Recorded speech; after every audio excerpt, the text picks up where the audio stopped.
following program does not necessarily reflect the views, opinions, or policies of the City of Oceanside, its elected officials, KOCT, its board of directors, or staff. Enjoy Professional Hair Care offers over 30 pH balanced and stable products designed to meet the needs of every hair type and delivers beautiful, healthy hair from start to finish. And just remember to enjoy.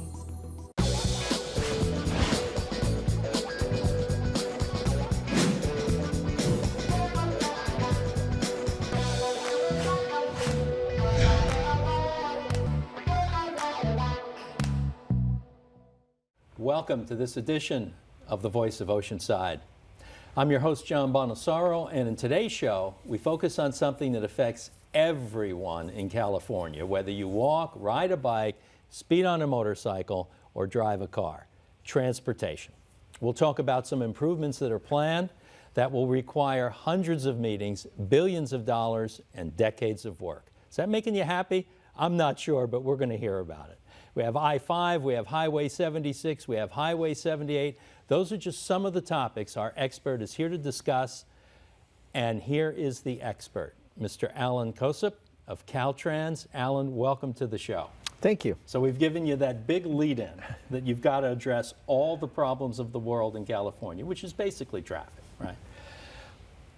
Give us the 1 minute, if you can, a little bit of, talk to me like I'm a 12-year-old on what Caltrans is and does. Okay. Well, Caltrans is a state agency responsible for improving the state highway system. So Interstate 5, 76, 78, those are state highways. In San Diego, we work hand in hand with SANDAG, San Diego Association of Government. In San Diego, we have a half-cent sales tax that was approved in 2004. And the voters really laid out a group of projects that they would like to fund with that half cent. And so projects like 76 and 78 and the I-5 widening were in that list of high priority projects. And so we're actively implementing that vision of the county. Is the dividing line really cut and dried and clear between what Caltrans is responsible for and what everybody else is in terms of, right at the foot of the entrance ramp, or is it that clear cut? It is from an ownership and a right-of-way standpoint. From a planning standpoint, the reality is we need to build these as a system, and so we work very closely with the cities, with SANDAG again, and with the rail and transit owners, NCTD and MTS in downtown San Diego. Is there a clear answer as to who goes first, the locals or the regionals like yourself, in terms of here's what we need, here's what we want to do? It's, there's certainly a shortage of transportation revenue nationwide. That's a big issue. And so the issue of prioritization, we've got lots of good projects and good needs, and the issue of prioritizing those projects really rests with SANDAG. And so, again, you need to address it as a system. Sometimes it makes more sense to do the city street work first, and sometimes it may make sense to do the freeway work first. Let's break this down into chunks hopefully people can understand. So talk to us first about the North Coast Corridor. Okay. So North Coast Corridor, last year, after about 10 years of working as a partnership with SANDAG and the 6 cities in the corridor, we received Coastal Commission approval on a $6 billion 30-year plan of improvements that are both freeway improvements, rail improvements, and coastal access improvements. And those coastal access would be like bike trails, pedestrian improvements.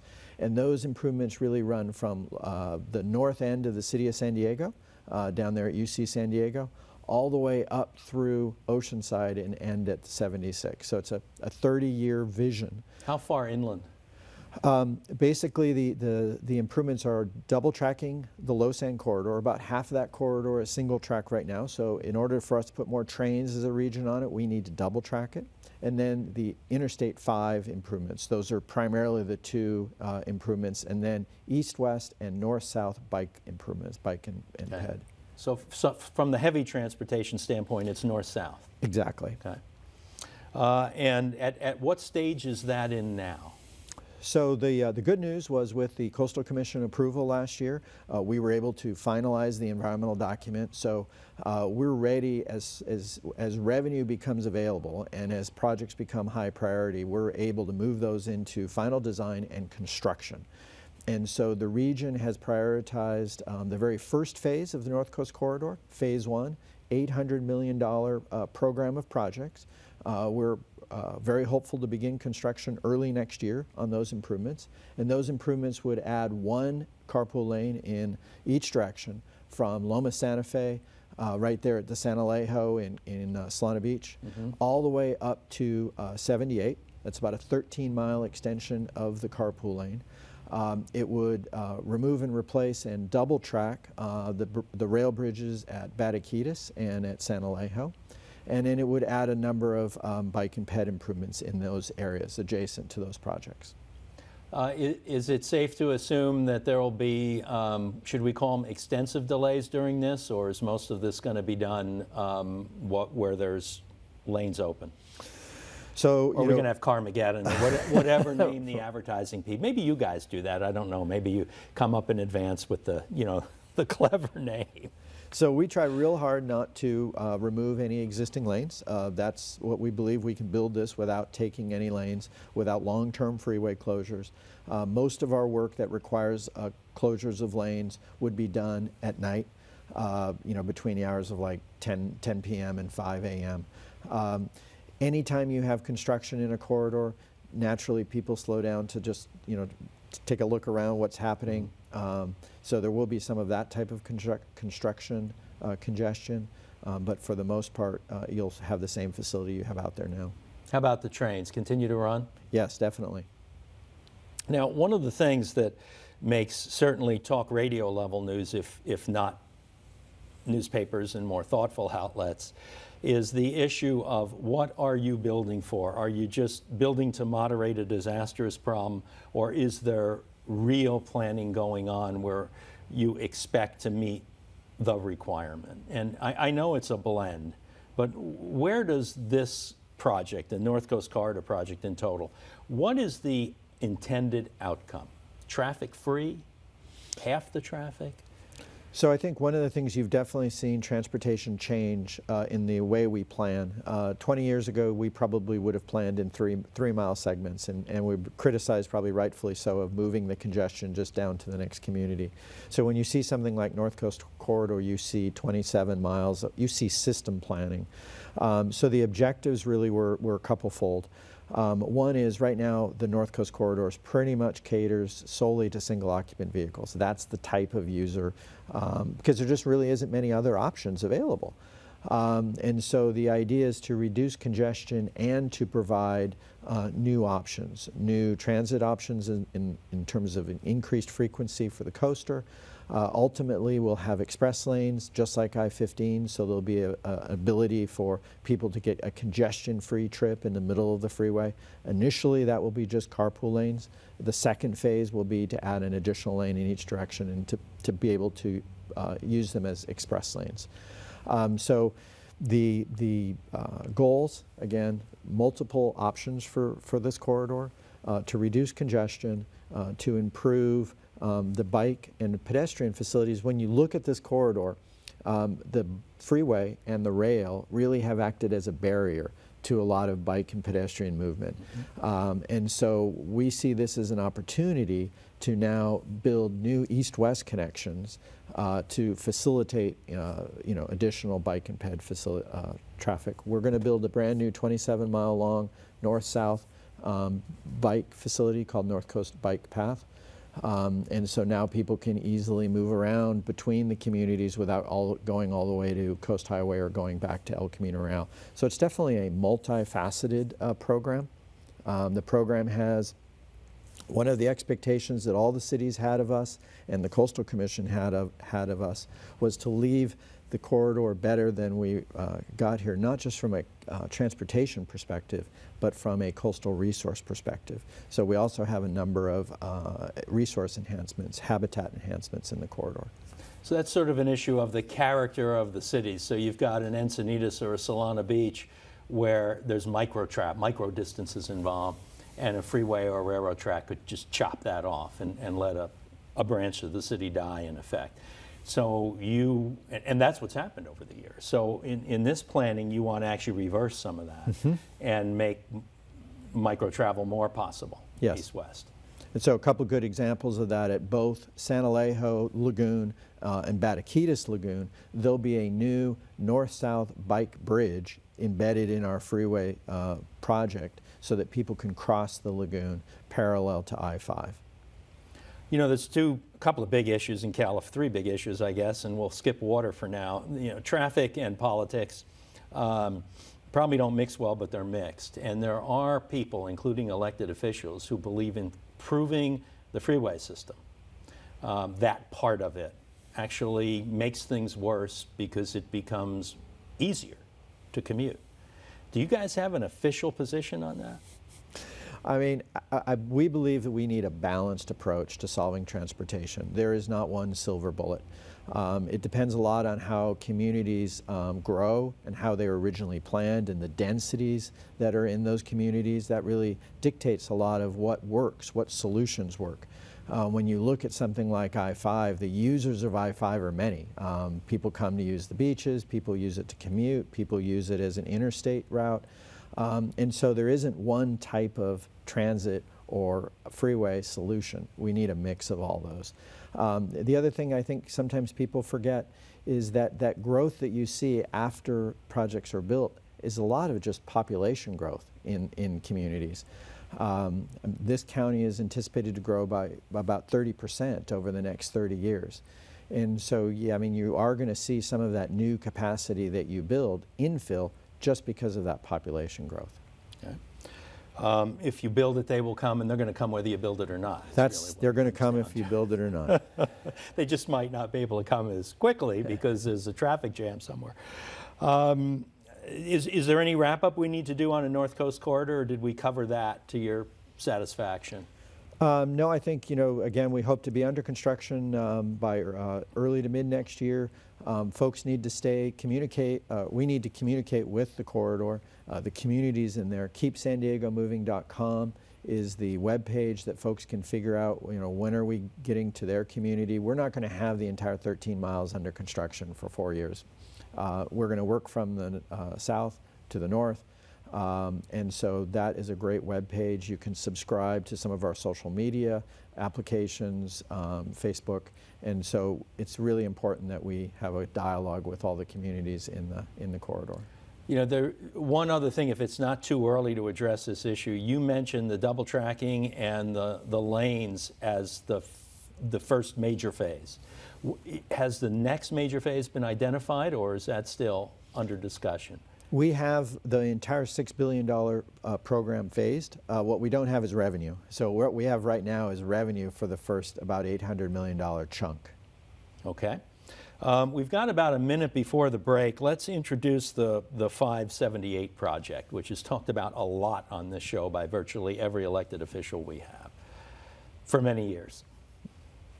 So the fact that it's been talked about for many years to me is an indication that, you know, there is the desire to do something at that location.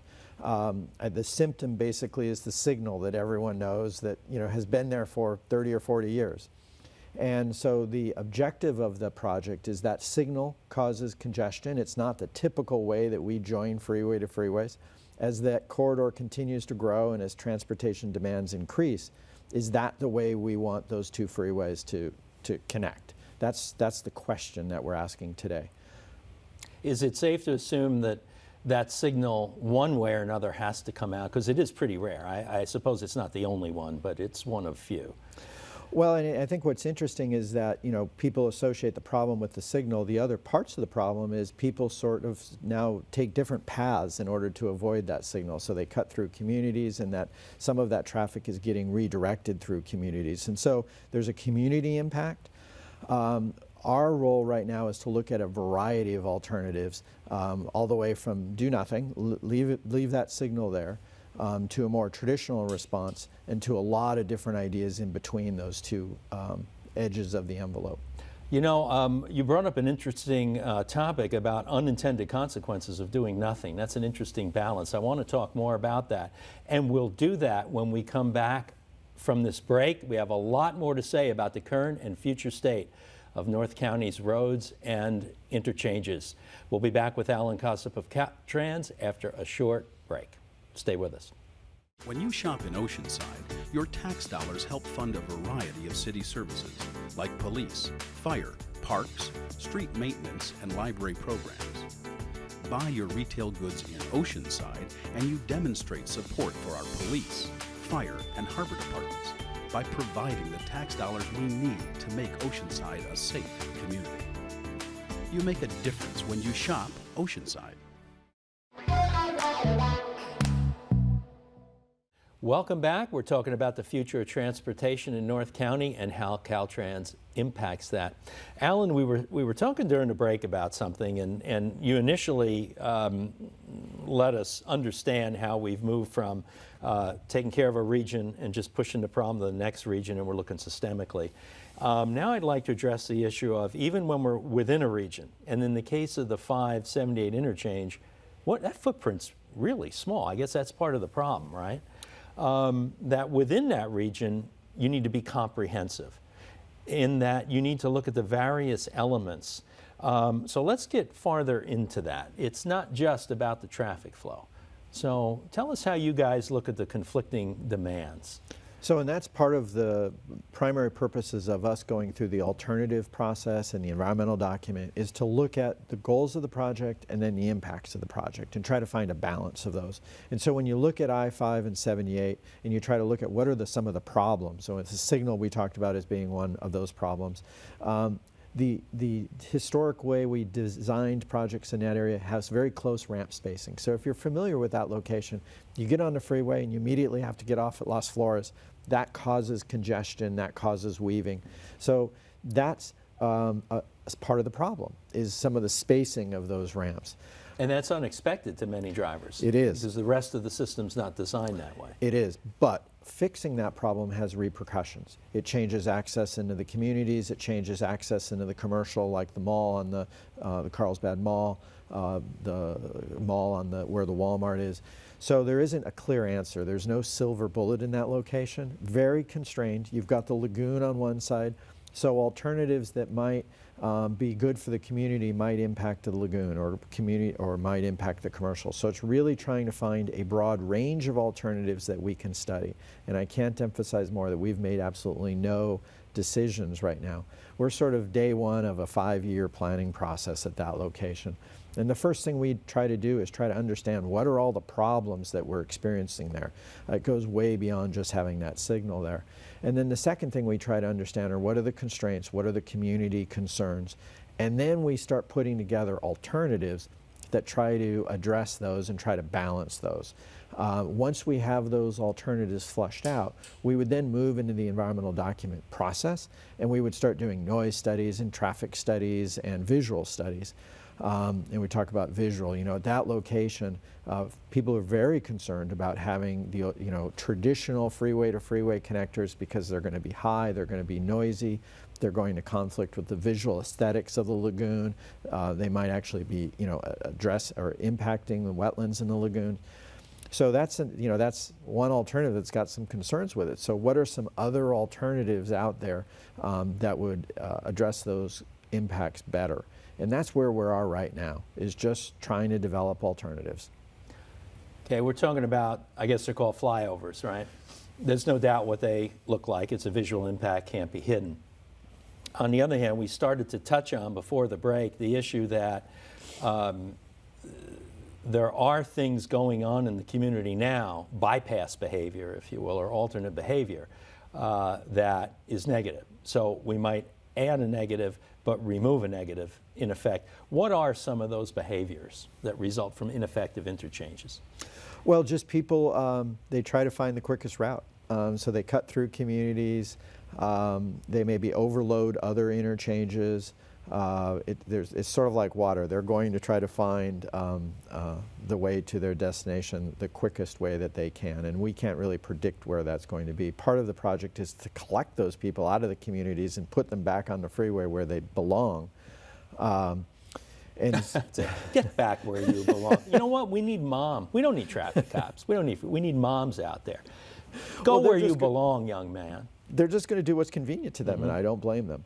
When we talk about the connector, that issue of height, one of the things we're looking at, so let me me back up. A traditional process, and we understand that the project is very critical and important, and there's a lot of concerns in the community. So we wanted to do sort of an enhanced outreach process with them.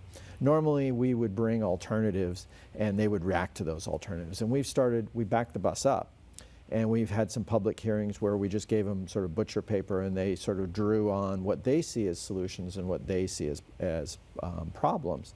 And we learned some really interesting things, some suggestions of, instead of building connectors up over, can you push them down? Can you tunnel under, or can we meet in the middle somewhere? Could we do roundabouts? So we've got lots of good ideas from the public, and that's what we're sifting through right now. Ultimately, we'll take the conclusions of that back out to the public later this year. Did anybody talk about large drones? No one talked about drones. I'm shocked. I'm shocked. You're not asking the right questions. Obviously, just mentioning anything underground in an earthquake fault area, I mean, the negatives are just overwhelming on this. So I guess when you say 5 years, it almost, maybe it's after 20 years of doing the show, I'm trained, but is that a realistic timeline to address all these issues? Do you really see the planning process being that, and I hate to use the word quick? I do. One of the things that's important for us is to work as a partnership with the two cities, Oceanside and Carlsbad and Caltrans, coming together. It does none of us any good for us to come up with an alternative and then have the two cities have concerns with it, because we ultimately need all the cities to come together and agree with what we're proposing. And it isn't just a localized problem of Oceanside and Carlsbad, it's all the other users in the 78 corridor.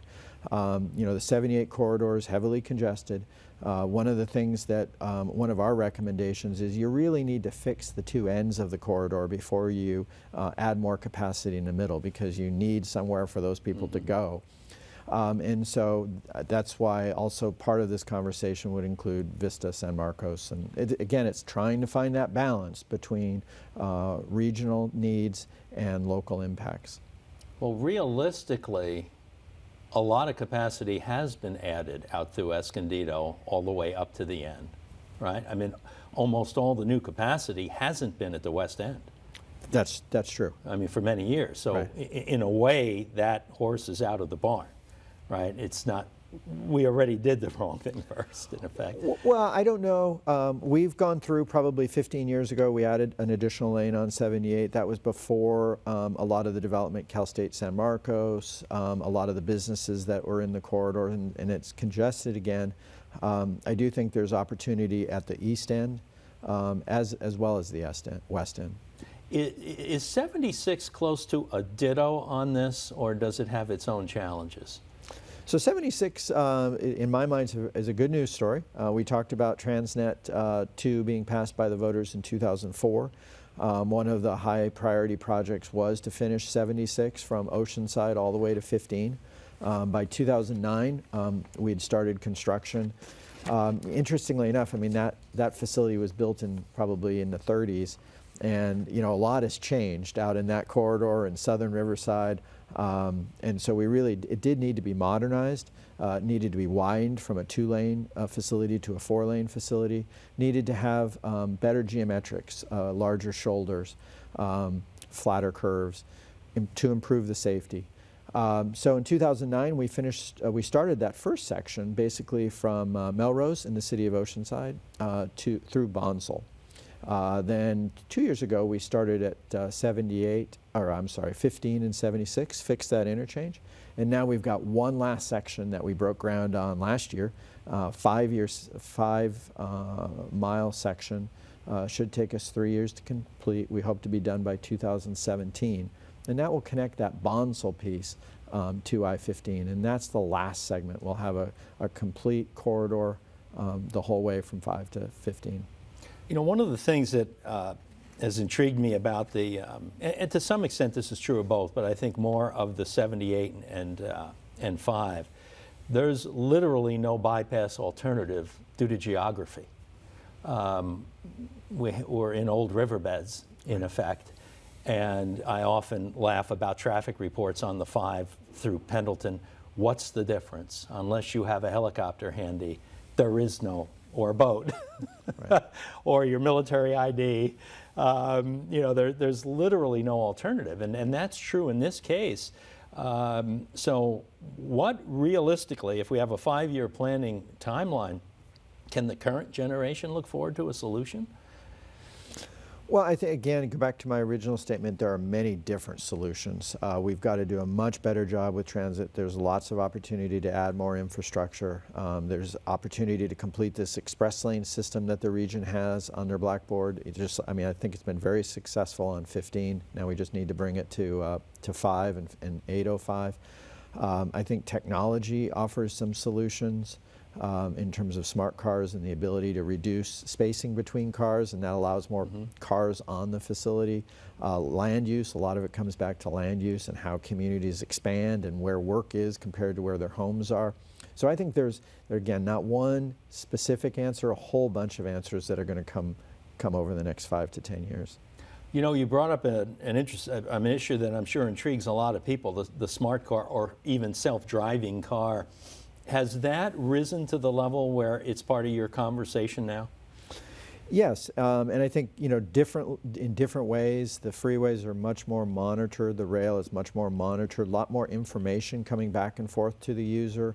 And so they have a lot more choices now. They see travel times. They can change their trip. They can move their trip.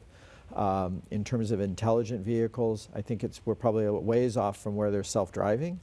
But I do think you're not that far away from cars being able to be a little bit closer in a safe manner. And so that's just, we'll be able to have more cars on the facility. So less widening, and we'll just be able to use the exact, you know, the same footprint for more cars. What would you say the biggest challenge is that you're facing? Is it what we're talking about, this particular interchange, or is it more systemic and broadly based? Well, I think systemically it's trying to find that balance between the communities and the regional need, and how to do these projects smartly.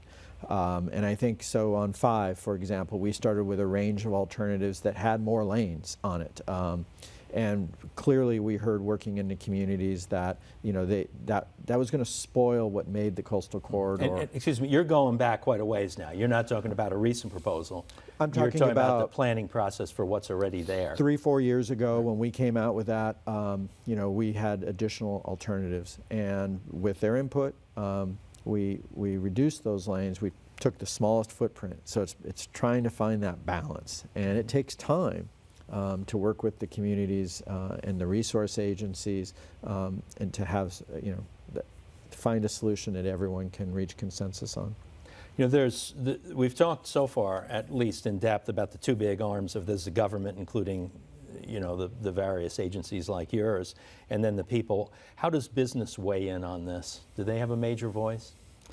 They do, and we talked about, you know, what is the role of transportation? Well, you know, the infrastructure is what makes us successful in being able to recruit folks like Qualcomm and the biotech industry, and without transportation, those firms go elsewhere. And so having a healthy economy is part of what we're trying to do in San Diego. So they're part of that stool. You know, there's the regional need, the community need, the environmental need, and the business need. And you can't sacrifice any one of those legs. You just need to find a balanced approach. So it's a complicated job. The key word for you is balance. Key word is balance. Well, I think you gave us a balanced view and addressed all the issues in the amount of time we had available, which isn't a lot due to the complexity of the issue. Thank you. So thanks for joining us. Thank you for having me. And thank you for watching The Voice of Oceanside. Today's show is a good example of why KOCT is your community channel. The best way to tune into your North County community and the issues and topics that affect you is to stay tuned to KOCT. Remember, you can watch all of our local programming as video on demand by going to KOCT.org. And a good way to support local independent media is to become a friend of KOCT. You'll find out information about that on our website, KOCT.org. Thanks for watching.